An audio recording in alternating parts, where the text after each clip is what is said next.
Hi, I'm Chris from Airwindows, and hey, you can do this. This is Airwindows Meter version 0.19. And I have notes for this one because there's a lot going on. It takes a lot of explaining. I'm going to do my level best within the limited time that I've got, and I'll also answer questions in forum threads and stuff. But this is tricky because this is roughly 4 meters. 3 out of the 4 of them are unique and don't exist anywhere else. And the one that does exist in other places, the peak meter, doesn't exist in this form. So kind of difficult to explain what's going on here. Let's start. What we have up here is a peak meter. This is the peak of what the sound is doing. I can play it again. You can see that our sound is full and it's cruising along, and it's making this sea of blue dots. And the blue dots are peaks. This doesn't show RMS. We don't care about RMS if we're using this meter. This is for something else.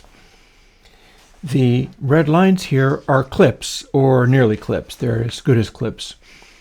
And we've got a letter rating, which gets involved with all this other stuff here. You can see that at the beginning of the track, I can zoom back and start it over again.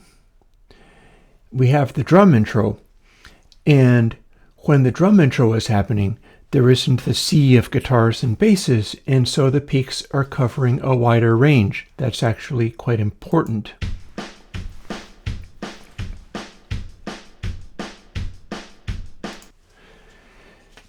The reason it's doing a wider range is because the peaks are both loud and there's also quiet stuff like the hi-hats.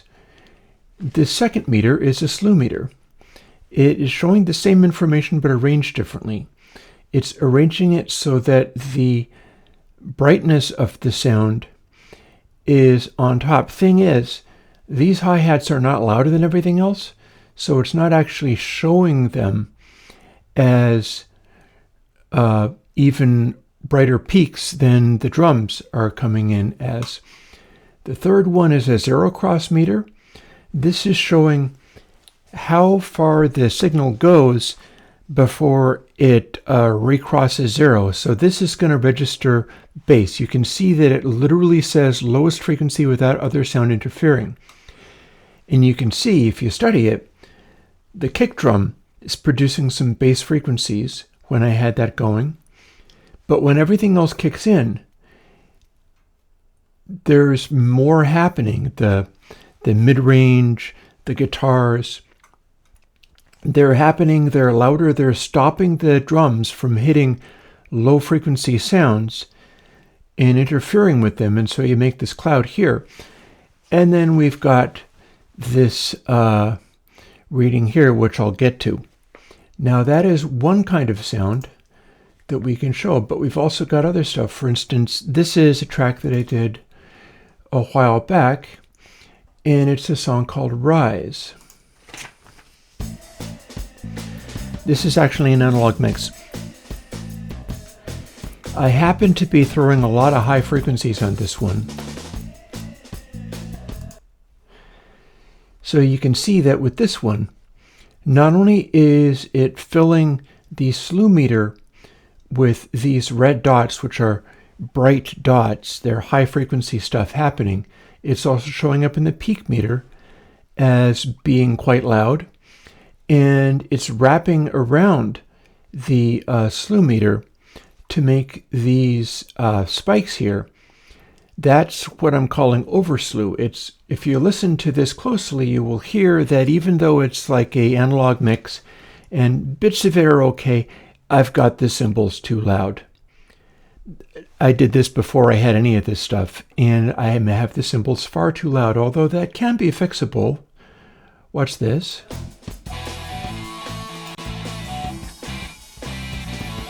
I can cool off. In fact, I can even bounce back to the beginning of the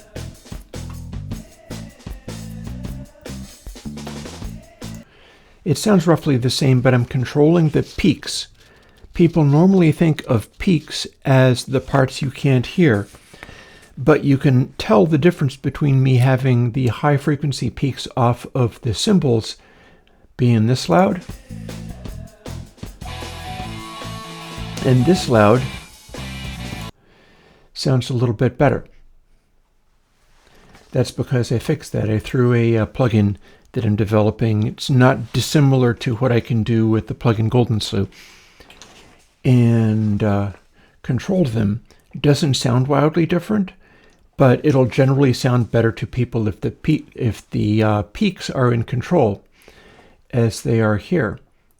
You can also have the opposite problem,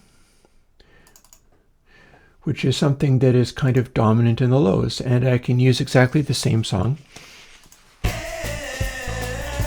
very different rating. This again is maybe more high frequencies than you want.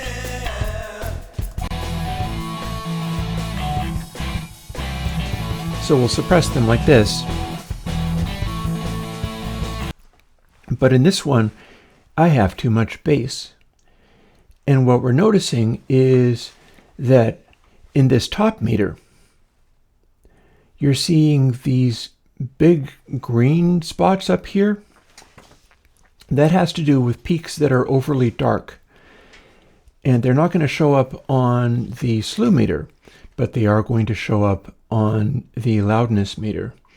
The zero cross meter, that is showing RMS loudness as the size of the dots.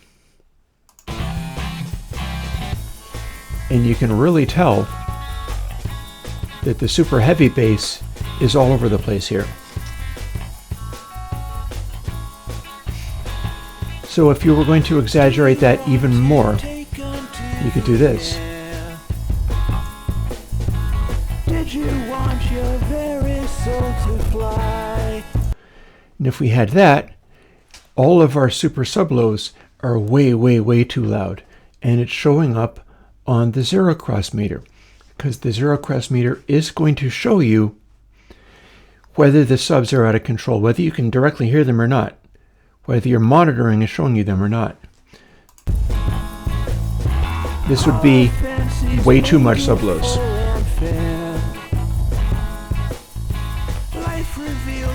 And we can dial them back a little bit.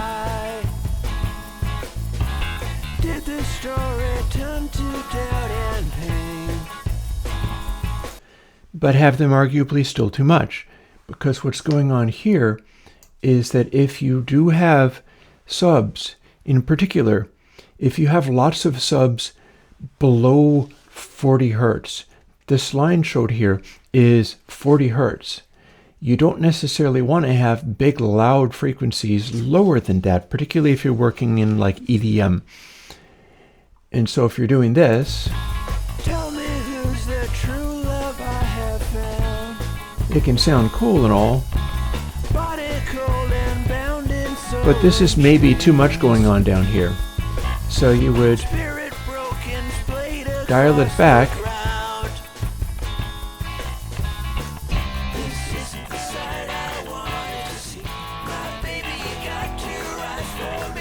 And you can dial it back so aggressively that there's barely anything happening down there. I'm using a sensitive instrument to do this with.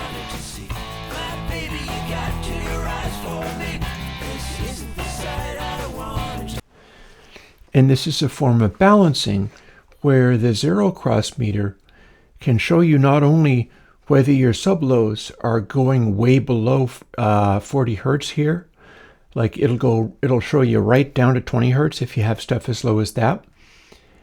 And it'll also show you when you've reined it in, the size of the dots. If the size of the dots down here in the sub-lows are huge and out of balance with everything else, that gives you a hint that you've got stuff going on that is too loud down there.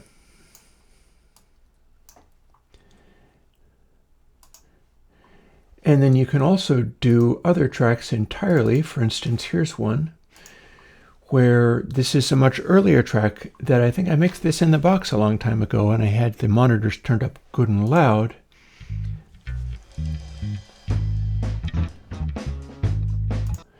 You'll notice that the beginning of the track is this bright red. That's because only low frequency sounds are happening here. And if you look at the top of the meter, you can see that it is actually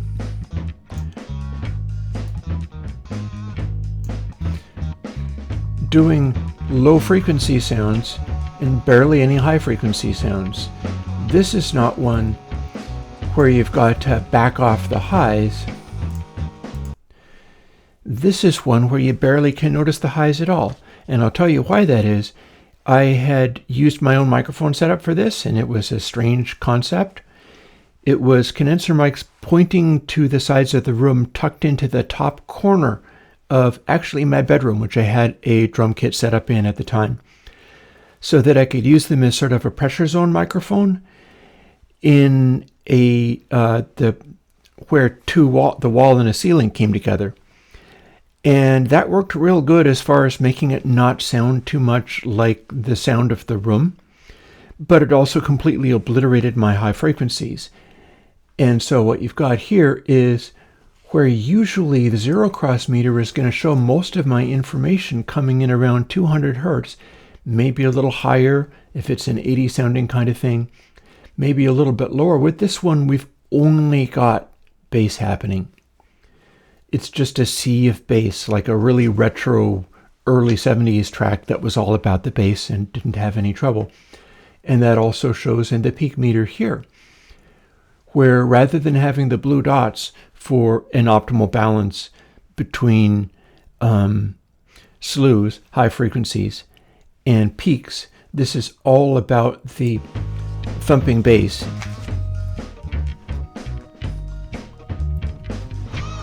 So what do we do with this? Well, some of the blue dots for sonority came in when we have the guitar coming in, but this is for fixing.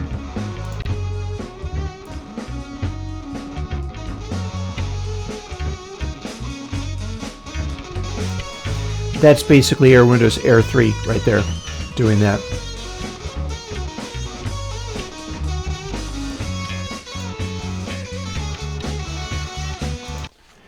And so when we bring the high frequencies in by changing the mix, or you could turn up the hi-hats if you have those in a separate control, or just boosting treble on something, with that was literally Airwindows Air 3, essentially. You're bringing things into balance, and you start seeing the top meter showing more peaks in this blue color, which represents sonority. Now let's go down to that bottom display here, because that's got some interesting qualities going on. This bottom display takes a lot of explaining too. I've tried to explain what the slew meter is doing, what the peak meter is doing, what is happening in the bass greatly alters what's going on in the zero cross meter. In many cases, if you listen to songs that you absolutely love, you might be able to identify what they're doing on this meter and then mimic that. Try to get your stuff to work the same way of the things that you like, especially if it's like classic music that stands the test of time, rather than modern loudinated music that is just going to be a line of pure blast here. But these lines, I have written a great deal about these in the release of the plugins on forums and on GitHub, but I'm going to try to explain what the lines do just as a brief little summary. What the lines are about is the blue line. That is the sonority. That's the density of these little dots. The dots are peaks. None of them are RMS, even if there's a lot of them happening. It's all about peaks. If you've got everything absolutely slammed, it's basically the same thing as having this thin, narrow line of peaks that are only up at the top edge, and that's all you've got. Turns out having them occupy more of a space, like here we've got them occupying this space up top, where they're between the 0 dB and 6 dB down. The original one, which was all the darkness there's no brightness to it, so they all came in as this sort of dark green. It was still occupying a space between 0 dB and about 9 dB down, it looks like. That represents this blue line here, which is sonority. It's the density of these dots. It's how many of them are coming in as the blue dots represent also loudness. The more of them, the better for that measurement. When you have the red line here, that's not simply how many of the blue dots there are, it's how much space they take up vertically. Do you also have lots of blue dots down at 12 dB? Do you have them down at like 18 dB or so? Again, I can go back to the first example where I just played this.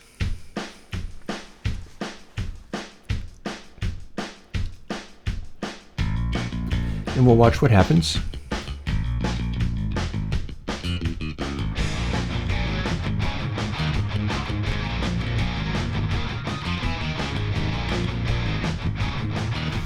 And then we watch that for a while. We'll stop it and we'll talk about what that just did. We started out with just drums. That causes there to be some blue dots because the drums are loud sounding. Loud sounding tends to make it be blue dots, but they occupy a lot of space up here. They occupy from 0 down to about 30 dB and more. You can see some of that in the slew meter, but it's not showing, it's not along the same axis. It's doing things in the blue, the zero cross meter here, including showing that it has low frequencies happening right down to about 20 hertz. It's characteristic of a digital mix is that you can't have information coming in that low. You don't necessarily want it, but you might have it. And that means this red line, the novelty line, is reading rather high. When the bass comes in, we've got more stuff happening, but there's way more happening up here rather than just the occasional drum hits. Bass guitar is doing stuff as well, and that's causing the novelty line to spike way up. It is what you would call sort of a poppy sound. This intense green is a kind of optimal poppy type sound. Then the guitars come in, and then vocals will come in even after that as it goes louder and louder. When the guitars come in, it starts taking up less space in the top meter because now everything's loud. Distorted guitars, bass, everything is just cranking away. Although if it was a modern thing, it would be just a flat line across the top and there would be no variation. This is one of mine, one that people have liked in the past. And this does occupy like 0 to 6 dB down, sometimes a little bit more. And it is a dense cloud of these blue dots, but it's occupying a space rather than just being a flat line. That causes the density of the track to go up because more's happening, it's louder, the guitars are joining. That made the density, the sonority line go up, its density of blue dots as it says here, but the novelty line went down. It's not as much novelty. It's just being loud now. It's not varying. So it's not like the intro or the bass part where you've got a bunch of variety in the dynamics constantly happening. Instead, we're just being loud. And so the red line goes down, but the blue line goes up, and they wind up hovering in about the same space. The background color changes from bright, bright green, which is a sort of poppy sound, to this other color, which is a darker green that's still relatively well balanced, like 11% bright and 8% dark is still fairly well balanced. And I have vocals that come in, so we'll continue it a little bit longer.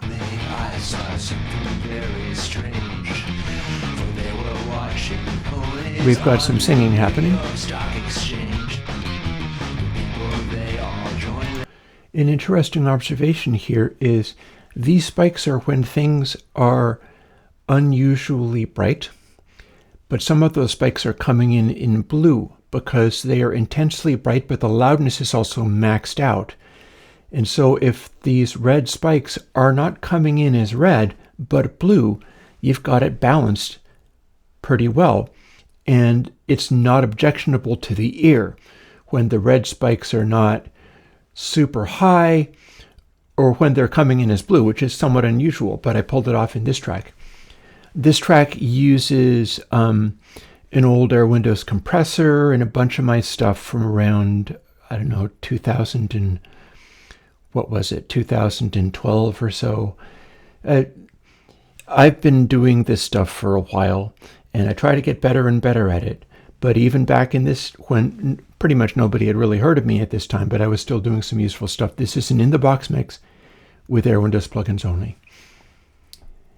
And you see that as the vocals kick in, it's going darker and darker. But the green line, this line which is the sort of hit score, it peaked out when the intro was happening and the bass came in, but it's still sitting around fairly high. As I continue it, we'll go to the chorus and see whether it perks up in the chorus.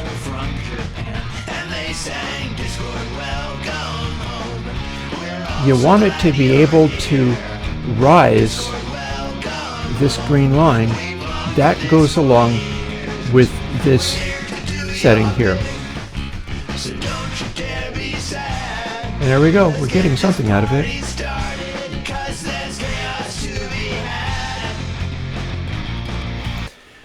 So what's happening there is the chorus kicked in, and I started singing louder, and it's compressed so it didn't make it go that much louder. And the sonority increased so much that the color went almost black. Now at this point, it changed around rapidly as the arrangement started throwing in different. I think the guitars dropped out is what made that happen.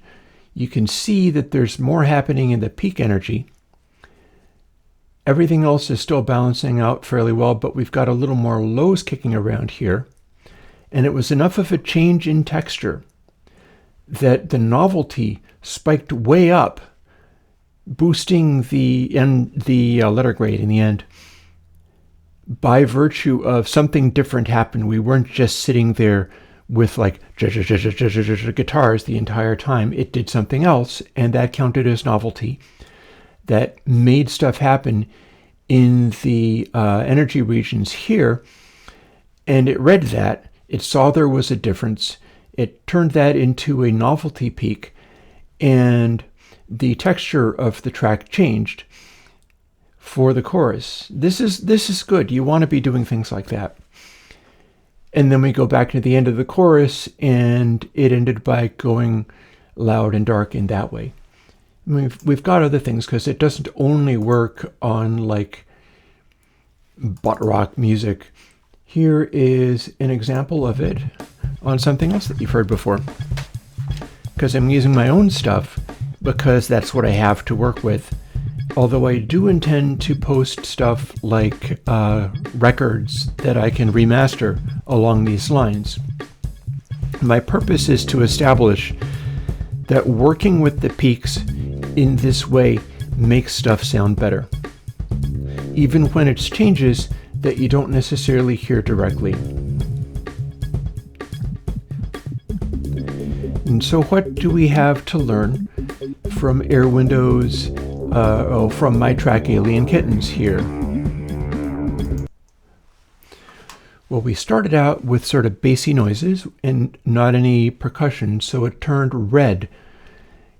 On this meter, if it turns blue, you're more bright. And if it turns red, you're bassier, you're more dark. That means that bassier sounds that are still sort of hit record sounds might shade towards yellow if they are darker and sort of more retro. And they might shade towards cyan, blue-green, if they are kind of abrasively bright. And using reference tracks ought to show you things about that. But one of the things that we notice immediately about Alien Kittens is that being even though it has like a continuing sub bass going on, because it has these rather quick and non-reverbed drums and a lot of loud stuff happening in the bass, but the bass is sort of punchy. The bass is sort of samples and things kicking around, and it's not all about just continuous rumble happening. We have these bassy peaks happening, and they're filling up the full range here. The brightness is showing that the high frequency stuff I have in this track is not louder than the bass. I have kept the high frequencies fairly restrained. We can also see that here, where we've got the red dots.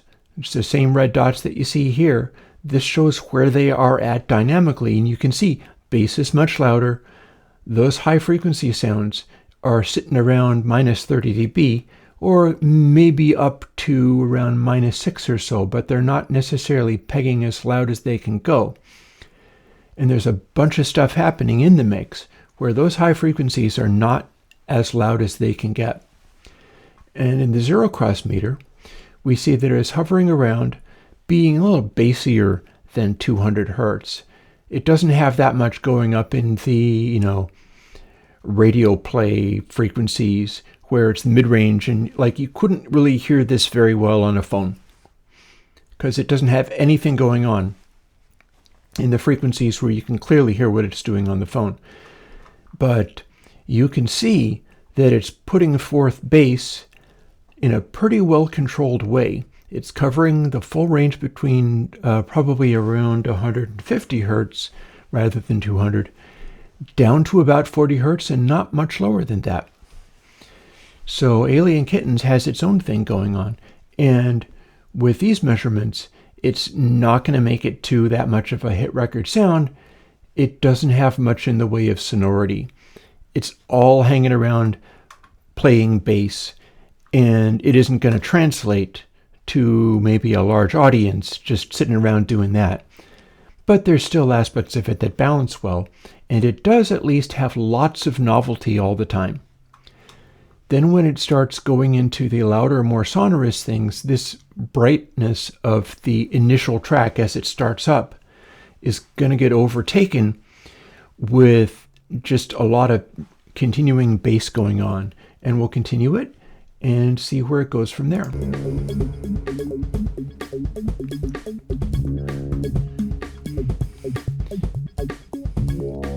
And that's fairly similar, but now we have the sustainy things going on and reverb.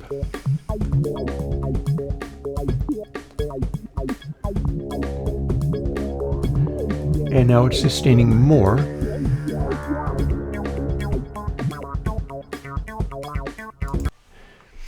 And you can see that what happened was, as that sustaining reverby sound came in, it wasn't really so loud as to disrupt the track. It didn't stop the track having percussion. But you can see it in the zero cross meter as it starts taking over the entire track with this other stuff going on. You can see it up here with these dark green dots representing bassy sound. And you can see that it's filled up the sound so much that it stopped being the bright green of poppy sound and started to get darker. And that darker represents stuff happening in the sound that is making it denser, more full of audio, you might say. Now with that, I am going to shut this off. And I don't know, take a couple of minutes trying to explain what I'm trying to do with all of this. Hopefully not many, because it's taking forever to cover this. The notes that I have are pages upon pages about what all these meters do. And honestly, like I said in the very beginning of my post about this stuff, everything that this does takes some explaining. So if you don't want it to be explained, run a bunch of reference audio into it that you like and watch what it does, especially if you like stuff that is not all loudinated to the nth degree. If you like modern stuff, it's not going to have any peaks left to show you anything. This is a peak meter.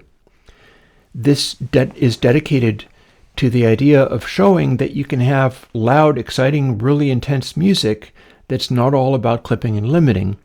And it's not necessarily about it has to be really quiet, and dynamic range means there's very quiet parts that you can't hear and then loud parts. Instead, you can have really vivid, colorful sounds just by having the peaks be a dense sea of stuff happening, but not all just clipped away.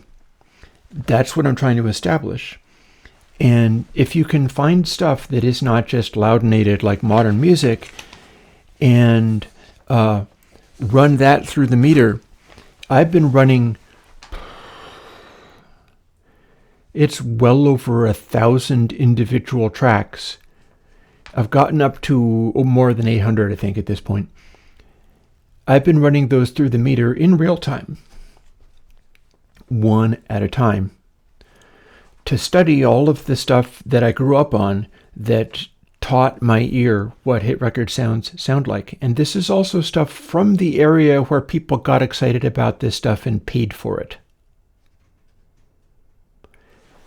Wrap your head around that one. People used to get so excited about music, they would go and pay for it. I don't think it's an accident that people don't pay for modern, loudinated wallpaper, same as a car commercial music. I think it matters when you have expression that can be shown through peak energy and do that. But it remains to be seen. Like, we're going to be pursuing this. I have a lot of work to do with things like constant. In fact, I am looking to incorporate a version of the specifically the novelty meter and things I can do with that and the color coding of peaks into Console X in a more 2D form, so that it doesn't take over the entire meter, but you still have a reference for what's happening in your tracks, whether they be the individual tracks or the bus, and be able to work with that stuff when your screen is all full of lots of different controls and things. And on another interesting note, we're talking about Console X with the help of my friend and user Robert Kennedy, who is also a Reaper Rescript maven. I have the control surface stuff going better, and I have the code to run a Rescript so that you can have a control surface where, here, let me grab this for a second. You know, I have the big cool control surface, but this is the little tiny one that I've talked about before. You can have a control surface with stuff that is color-coded, have a Reaper project, and run this script that runs continually in the background, and then color code your tracks in Reaper so that all of your guitar tracks are, say, red, for instance, and control the volume of fader in Console X with just the red fader there, and it will move every track in Reaper that's colored with red. At least the way I've got it set up is I'm using the red that comes along with Apple's color. There are levels upon levels of this, but I have my big control surface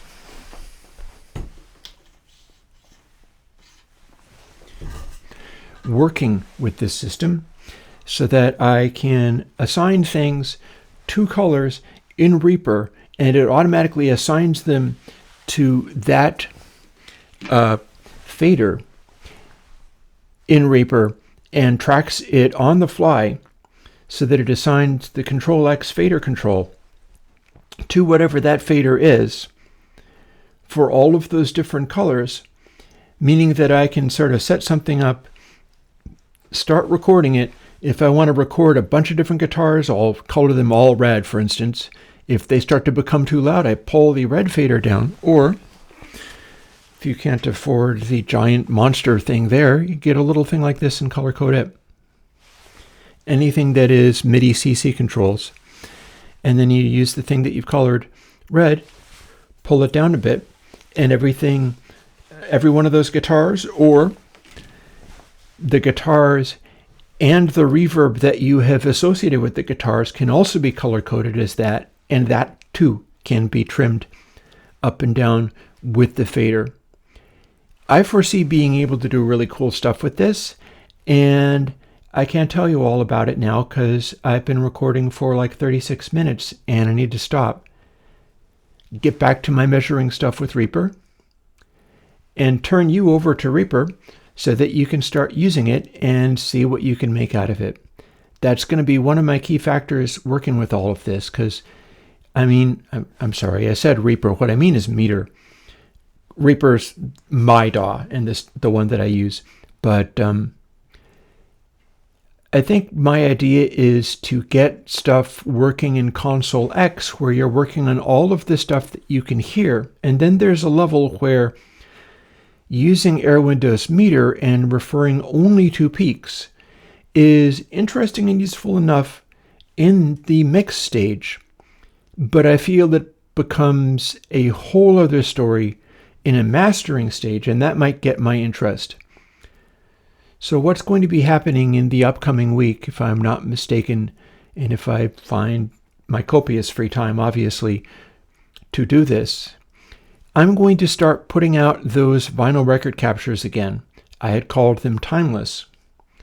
I'm going to be calling them peak music because they are from the time when you had completely unlimited and unrestricted peak energy coming off of the record, to the point where RMS for these records was sometimes like 30 dB down. Some of these records, I'm thinking in particular of some of the